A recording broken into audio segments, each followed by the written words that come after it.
In Brownfisherville, families live in homes they don't own. Their dreams are real, but their rights aren't. The IRR's right to own bill changes that. Title deeds, secure ownership, and real opportunity. This is what SA can be. Simply not enough for only a few members in a community to have secure title while the rest do not. Because if the rest do not, then the community cannot collectively exercise their right to infrastructure, exercise power to approach the state and demand services, which they pay for through taxes one way or another, right? And so the insecurity of title, for one, for a few, is the insecurity of access to development, access to infrastructure, to improvement of lives, to growth for all.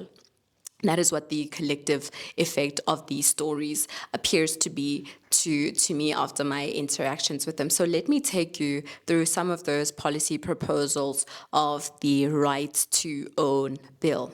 First, it repeals all contradictory terms contained within the Expropriation Act, and it deals particularly with those that are against expropriation through market value. Market value compensation is the benchmark that is set by the Right to Own bill. In fact, let me take you back to the story that was narrated by Ntate Mabaso of the government approaching members of the community and erecting these poles in their homes that disable that family's ability to drive into their own home. Government comes and infringes on the property rights of those community members without any compensation. You know, you can argue that that part of that house, that property of the family that we were speaking about, the part of that property where the pole has been erected was expropriated for nil compensation, and that is unjust. Those are the sort of families and households we're speaking about when we talk about insecure title and the effects thereof, when we lament and share concern about the issue of expropriation for nil compensation. The second thing is that it introduces a housing voucher system that low income households can use to either subsidize their housing projects or even build a house from.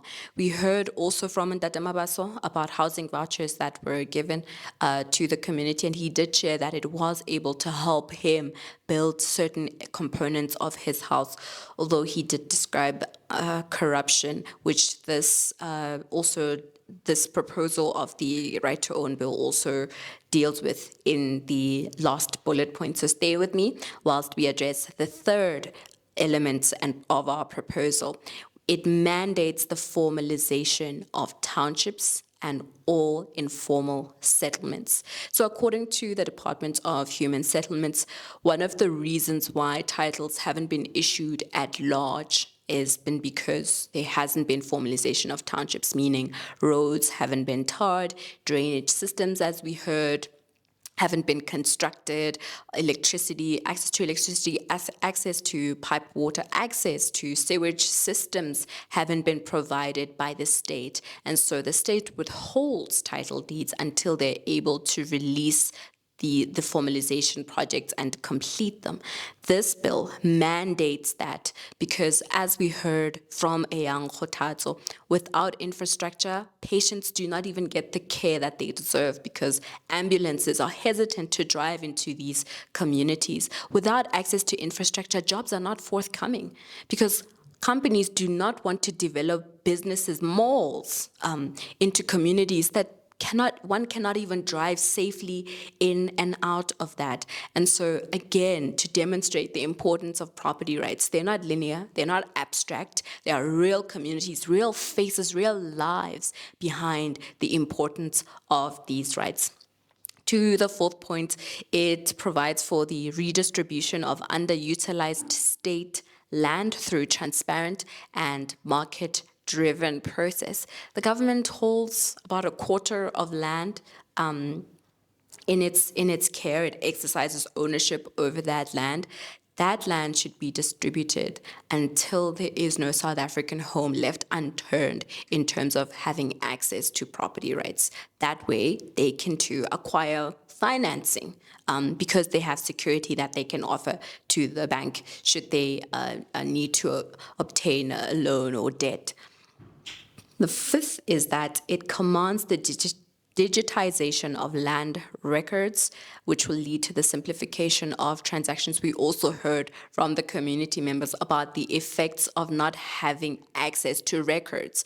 These communities are visited time and time again, particularly during the election, right? Politicians appear to these communities, make false promises, keep false registries of land, and they do this year after year after year. That's because those records are not kept safe. But if they are digitized and they are protected, then all South Africans can know that, yes, this is my title deed, and the government keeps record that this property belongs to me, and future generations, the youth, once they step into their inheritances, will also have security of tenure, knowing that there are records of the title deeds that can be referred to should their property be under threat.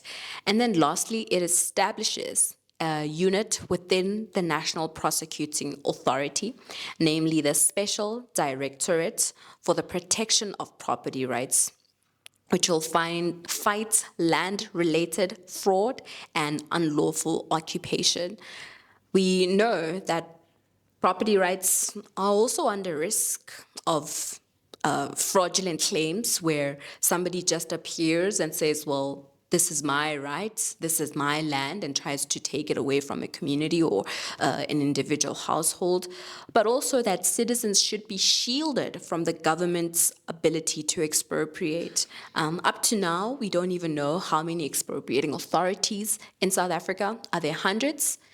Are there thousands? Is it possible that it could be over 1,000, as there are over 1,000 government entities? Do they all have equitable access to the Expropriation Act, which would demonstrate that these powers are vast and they are enormous, just in the quantity of expropriation authorities who may be able to exercise expropriating powers. And so that is the promise of the Right to Own Bill. It's a promise of development. It's a promise of secure title for future generations who'll be able to acquire property from their families. It's the ability to access financial markets and access land that was once withheld from South Africans. It's not just for urban communities, it's for rural and township communities as well.